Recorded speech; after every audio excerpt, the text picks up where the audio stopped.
There, you decided to start a square foot garden in raised beds, but now you don't know where to start.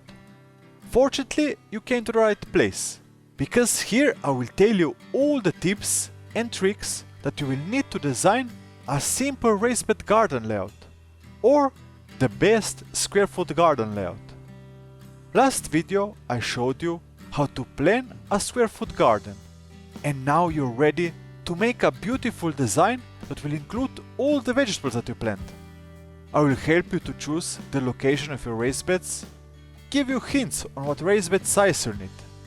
We'll talk about raised bed shapes, and in the end we'll plan a layout for all the vegetables. And to better find yourself around, I'll put some timestamps in the comments so you can skip to the section you want to hear more about.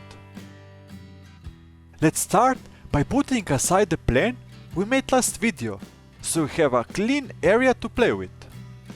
You would think that this first tip here will not apply for all of you who are limited with the space, and you have only one place to put your garden, like me. But you'd be wrong. Doing this will help you also in deciding where to plant what, so pay attention. So the first thing you need to make sure is that your garden has enough sunlight throughout the season. 8 to 6 hours should do, but you need to be careful about a few things. First, you need to take into consideration all the permanent objects that can cast shade in your garden, like trees, sheds, and buildings. This can drastically decrease your sunlight, especially in the spring and autumn time. Remember here that objects cast a different shadow in the spring and autumn time than in the summertime. That's why I usually make 6 different sketches divided into 2 groups depending on the season. So 3 per summer and 3 per spring or autumn time that are practically the same. One of these sketches will mark the morning shade, one the afternoon shade, and one the evening shade. Also mark them differently, like you see in the video. You'll see in a moment why. Now combine all the possible shadow patterns in your garden by overlapping them. This will be your shadow map.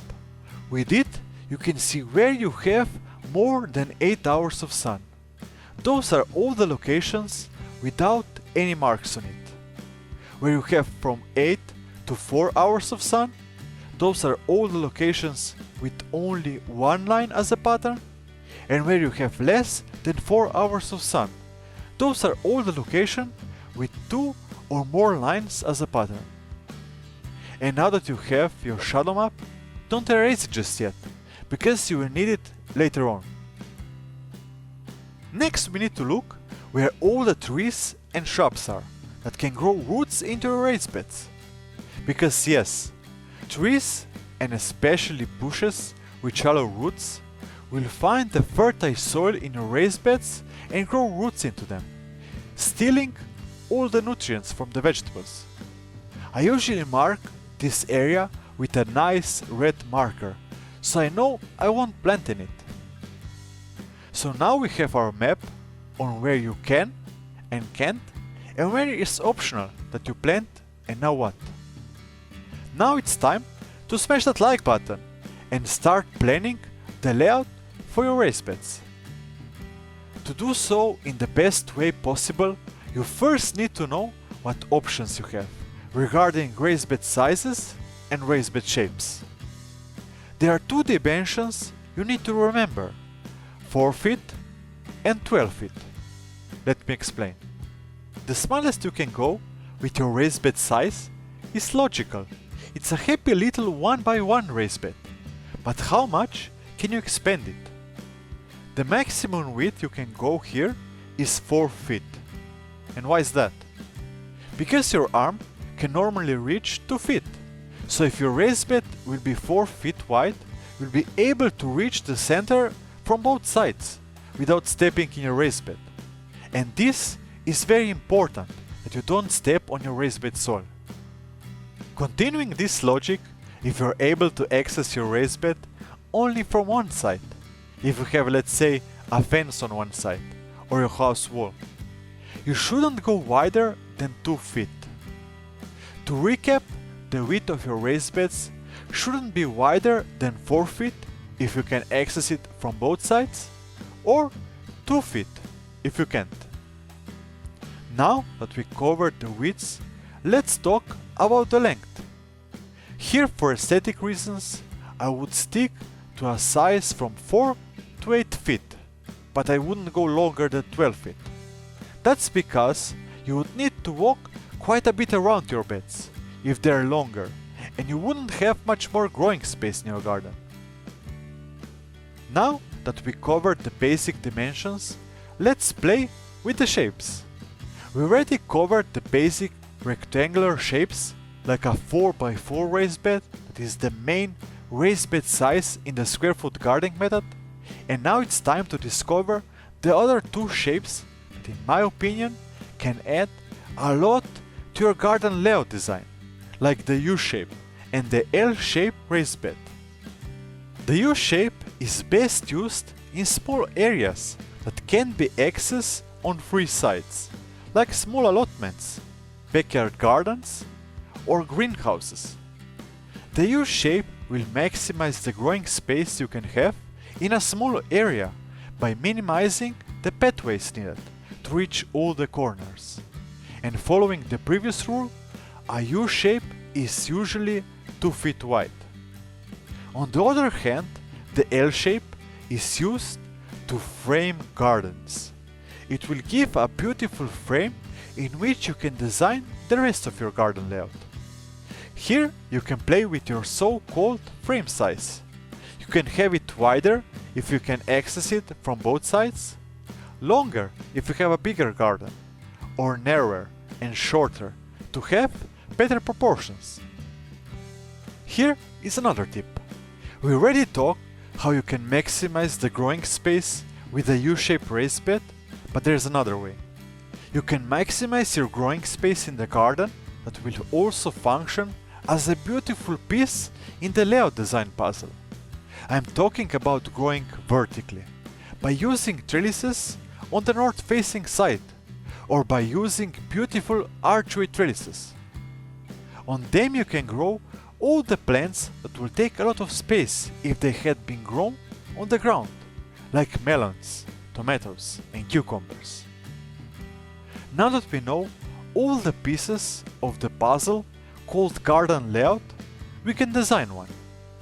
Hope you find value so far, and if you did, smash that like button and subscribe if you're interested in the square foot gardening method.